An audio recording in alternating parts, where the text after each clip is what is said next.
So in this video, I'm going to give you guys tips and some tricks in Aftermath. So starting off, we have volume. Number 1, make sure your volume is at a good amount so you can hear other players in the area. This can also be helpful when tracking players and their shots. Also, if you hear zombies, also you can hear zombies if they get aggravated. The zombie aggravation noise sounds like this.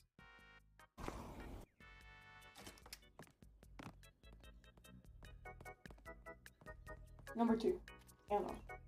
Make ammo out of other bullets your guns do not take by pressing F on said bullet. Then craft the ammo you need to kill those players.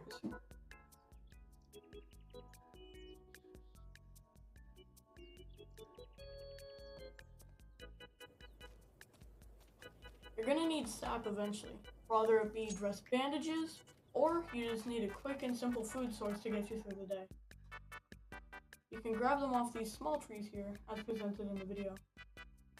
Game settings. You may want to see better at night, and it will make a difference.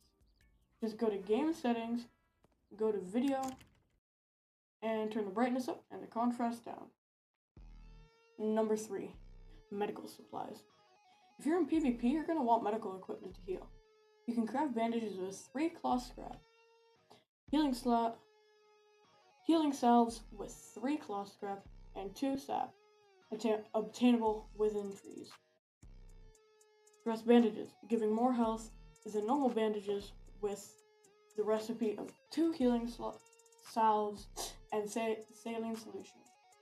Next, there's the medkit, requiring duct tape, 2 dress bandages, and saline solution. And finally, the large medkit, with 2 medkits, 2 duct tape, and 4 saline solution. You're gonna need that in the fight, I'll tell you that. And finally, the element of surprise. Catch your enemy off guard or when they're looting, especially if they don't know that you're there.